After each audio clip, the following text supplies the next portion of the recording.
Our goal has always been your ultimate satisfaction. We offer the best internet service for Canadian families, with no contractor commitment and unlimited internet speed, plus a 7-day trial and 100% refund.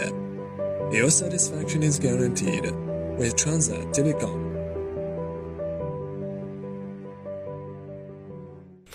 Welcome to the We Don't Play podcast station. I'm your host, Favor Obasi Ike, and I'm so excited to have an amazing guest here who has been able to do so much with the esports industry. And you guys know that whenever we get an esports conversation, it's probably like once in a blue moon, so we don't take this for granted at all. And it's a pleasure to have you here, Stan. How's it going? It's going all right. Thank you. And thanks so much for having me. You're welcome. Anytime. It would be great for us to have a quick breakdown so that people can get to know who you are, what you do, and we can get into the discussion for today. Sure. So, first of all, I'm Stan Usovicz. I'm the director of Esports Scholar. I'm also the Scholastic Coordinator for the United States Esports Association. So, pretty much my main, professional background is in scholastic esports in particular. So I'm very passionate about EdTech and gamification and the way that gaming can influence how we look at education. So generally that's kind of where my focus is. And we at Esports Esports Scholar are looking forward to the launch of our fall season, which will be coming up September 20th. So obviously everyone's in that back to school grind, and so are we. Amazing. First of all, I don't even know what you said when you mentioned that term. It sounds so scientific. So I want to hear more about what is that? What does it mean? And could you break it down for us to understand the difference between that and something generic? Sure. So like gamification in specific? No, I think it was another word. No, I got the gamification. It was something else. Yeah. I can't remember what it was. Oh, okay. So I guess, what we're trying to do at Esports Scholar, maybe that was the term, is turn esports into something that takes it a bit further than just schools competing against one another. So what we do is we provide schools with coaches. So these are people who have more than 4,000 hours logged in a particular game. Some of them are very highly ranked, like grand champs in Rocket League or Diamond 3s in League of Legends. And on top of the coaching part, we also teach kids how to design things like their logos, player profile videos, highlight clips, and teach them about how to stream and broadcast. So the idea is to create this very, vibrant after-school environment where you could learn about so many different aspects of not only the gaming industry, but esports in particular, and, start to build your portfolio for the future. I love that.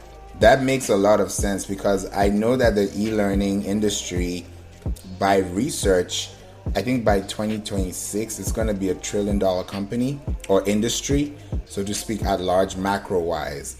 So I'm now wondering, when it comes to letting them get nurtured within this decade, what is the strategy? Like, what are those action points that's going to help them move the needle? Sure. So one thing is that I think a lot of schools are beginning to realize that the model of education hasn't changed in a very long time, especially in terms of on the STEAM or STEM front. There's a lot of places where schools, I think, are beginning to realize they could do a bit more to help their students prepare for the kind of world that we're coming into. I was kind of shocked. Actually, it's now over a year and a half ago that I went to a conference in New York City about Imagine. The name of the conference was Imagine Schools. And they had on a group of high school students, and they were asking them about what they would like to see happen at school. And one of the students I remember mentioned that a lot of what they do in art class is still pencil and paper, and that, you know, in today's world, really you have to have a pretty firm understanding of some kind of software, whether it's like Adobe Photoshop or After Effects, in order to go after jobs in that space. So that was something that sparked, obviously, the whole part of our program that's dedicated to graphic design and video editing. But then it just kind of branched out organically from there. And really our, I guess, kind of approach to what we're doing here is to use esports and gaming as a Trojan horse to almost trick kids into learning and to becoming interested in things they could actually do as a profession one day. That's beautiful, because I think it's going to change even the type of generational influence we're going to have on the kids. Because when you think about how we learned back in the day, you know, we had a pencil, an eraser. Like now people have a digital scrapbook, you know, so it's so different now. And visually, you're actually interacting more with your content because it's no longer pen and paper. You can actually do a lot more, and that allows you to be more creative in your thinking. So I'm wondering how this is going to go into the educational pieces where people and parents also don't think of, oh, stop playing that game, or you're playing this game too much, or your eyes are hurting, and this is why your fingers are hurting. So there's gonna be that kind of like balance, and the kid might just go extreme OD on it, and they'll be like, yeah, but he's learning, you know. So how do you balance that curve so that it's not too detrimental to their success? That's a really good point. And there's a couple of things you brought up too, and one is that, first of all, there is a huge generational divide. So the kids of today are, you know, the generation that grew up as babies using iPads. So they've always had technology in their lives, and it comes, I think, a little bit more naturally to them than obviously older folks. But I think in terms of the other part you mentioned about maybe getting too involved in gaming, you know, as you might have seen, China, for instance, limited gaming to only 3 hours a week. Recently, or it will implement that, I guess, starting this month. So obviously, that's a very bold, I guess, stance against gaming, but I think not enough people are realizing the opportunity there is to use gaming as a tool for learning. So really, I think there's a need to meet our kids like halfway and kind of use what they're already interested in as a means of teaching, you know, things that they obviously need to know. Yeah. Do you think this is like great? And that was perfect timing, because I'm thinking about how you can create value for time and still apply concept to strategy, because it's the game that's going to help them learn a little faster because they're actually entertained, but the retainability of that process also needs to be acquired. Exactly. Yeah, and I guess, you know, maybe a forte to that whole realm was, I don't know if when you were a student you ever played the Oregon Trail, but maybe there's like ways that there can be a further blend of the world where, you know, maybe using games as a way to learn about history or to learn about economics or a range of different kinds of skills that are very, you know, needed, very important to focus on rather. There's a huge opportunity for that. Yeah, and now when I'm thinking about this, right, now there's esports, which is sports related, and then there's e-learning, which is edutainment, like kind of, sort of. So do these two ever meet, or they're independent on their own? So I think at the moment, just the way things stand, is that some of the most popular esports out there at the moment, you know, are shooter games. I mean, not necessarily, fortunately or unfortunately, depending on your take, Obviously, there's other games that are very popular, esports that aren't necessarily violent games, things like Rocket League, Madden, FIFA, your more traditional sport games, and then kind of in between, I guess, games that aren't necessarily gory or violent, but still have some element of violence rather, are things like League of Legends, maybe Overwatch and Super Smash Brothers that still have a very kind of solid professional scene. So on some level, esports are driven by what's popular, but I think there is more of an opportunity for a blending of those worlds to come about. I think at the moment, esports is still in a very Wild West kind of stage. So it'll take some time for it to further solidify as an industry. And I wonder if there are opportunities to gamify what esports is doing in a way that's relevant to students. But I think we're still a little bit a ways from those two worlds blending. I think the way that gaming will be used in schools might be a little bit different, but it's important for schools to have an esports team. Yeah. Because I guess at the end of the day, there's a lot of kids who aren't necessarily part of some kind of club or sport team, and they don't get a chance to represent themselves or their school. So by joining an esports team, they're able to do that. I'm now thinking, you mentioned it's like inter-school competition, but it's more like a debate, but in an e-gamified way, if that makes sense. Now, that's something that someone has to adapt to. So with the kids adapting because they learn quickly, how will that play a role in like putting all the ducks in a row and not comparing it to, oh yeah, we need to sophisticate this game, or we need to make them a few more levels higher? How does it work? Do they work with different softwares? Is it the same concept? Do we meet in a certain event hall so that we can actually have the same process? Like, just paint a picture so that we can see how this actively works around the community. Sure. So I guess, there's the obvious role of students being, the actual gamers themselves. But beyond that, there's a way to engage other kinds of kids in something like an esports club. So, the reality is not everyone's going to be a professional gamer one day. Right. But maybe there's kids who might want to be graphic designers, or people want to be events managers, or they want to have a better understanding of how to lay out, for instance, like a LAN center, right? Yeah. Like how the computers are actually set up. And I think there's going to be a range of different opportunities for people or kids that are in high school now. By the time they're past college age, I think esports will be a much more well-established industry where getting a job as a tournament organizer or a shoutcaster or broadcaster is not such a far stretch. So I think in terms of painting the picture of what a program really brings is, it brings an opportunity for those kids that are serious gamers to show off what they do.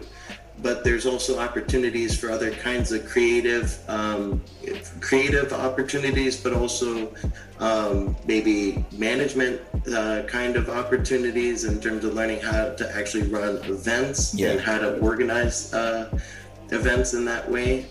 So there's a lot of different kinds of roles, I guess, that come along with an esports club. Speaking of esports club and roles, right? Now, you brought something to my attention because I was thinking about the last episode that I brought on a gentleman talking about, esports. And we were touching on things to deal with like branding, because there are brand partnerships now. Like, for example, LeBron James, I think there's a deal he has. I'm not too sure. Don't quote me on that, guys. But like, there's something that artists, celebrities, athletes are doing now. Think about Drake when he did, what was it? It was a Fortnite, with Travis Scott too, when he did that. So there are so many people who have done something. It's not really like popular, like NFTs now is gaining ground and everything, but like, where is this going so that even the kids that are learning can also maybe buy stocks one day or, do something with that financial currency? Right. And I think overall there, there's an emphasis in terms of like with branding yourself, or even just thinking of yourself as a company of one on some level starting out. It's important because I don't think for a long time kids have been encouraged to see the world that way. And obviously, not that I know it's a very competitive world as now, maybe more so than it was before, but there's more opportunities for kids now too to explore different kinds of career paths. I think there's more opportunities even from an internship level for kids in high school than there were previously. So to get that foot in the door experience. And I'm sorry if I'm kind of rambling off of your topic there, but I think that it's important for kids to really learn about how to manage themselves, really. And, like I said, really kind of in terms of creating a brand of themselves, like what they want to be and what are the best means to get them from where they're trying to to where they are now to where they're trying to get to. Yeah, I think that's really important for them to understand, because that way they know what they like, because they're not going to be forced to like someone they don't know or even have any interaction with. So that's really like their first touch point, so that they can be able to like proceed and do better things with their business, better things with their brand, and of course themselves personally. So this is something that actually makes a lot of sense, because now I'm thinking, if we now have esports and we have e-learning, what's going to happen to the classrooms? Are we going to enhance the classrooms with whiteboards or with, iPad screen sharing? Like, I'm thinking digital. I know we've not gone there yet, but we're actually closer than we thought now. So how is this going to play with the psyche of the kid? Right. Yeah. No, I think obviously the classroom will start to look different, and it already has, but I think there's still the problem overall of tech-equity, right, or technical equity, and some schools are going to have the latest and greatest everything, and it'll be a very immersive experience for those students. But I'm sure, unfortunately, there's going to still be kids that are sitting in a room with a blackboard and chalk, so I think that's overall generally, not only for esports, but more like across the board, a bigger challenge that we have, not only as a country, but as an entire world, in terms of being able to share all this great technology that's been developed with other people who've never had access to it.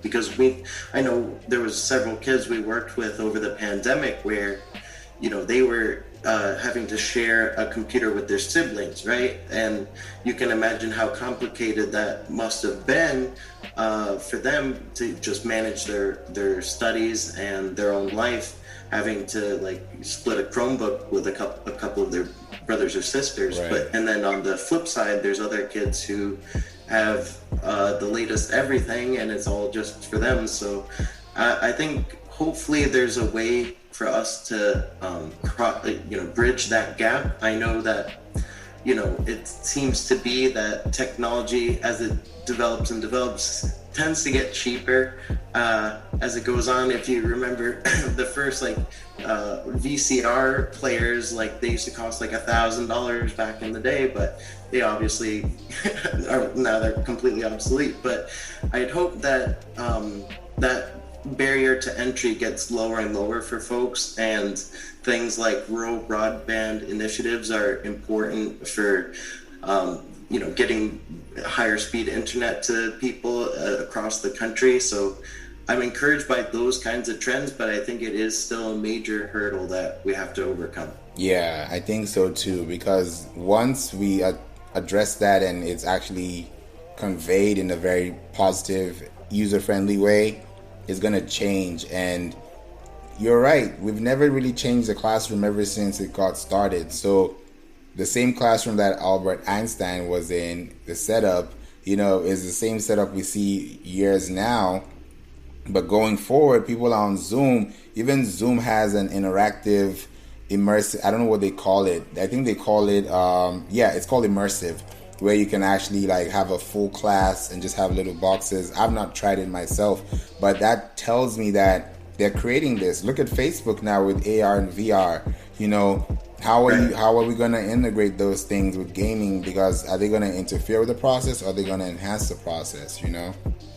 I think they'll enhance it. And I think one thing that is being, or is kind of in the works now, in terms of maybe you've heard people start to talk about metaverses, where it'll be like an entire kind of the second life of what we're doing here, maybe like a virtual reality where not only gaming and education have a major role in that, but I think it will also be those streamers, content creators, and people in esports that help introduce that world to everybody else. Yeah, I think the metaverse will be pretty major for schools to be able to harness if they can. I know they tend sometimes to be behind the curve instead of ahead of it, but this is a really unique opportunity for them to latch onto something that is, I think, going to take the world by storm. Yeah, I think so. I think so too. If there's one thing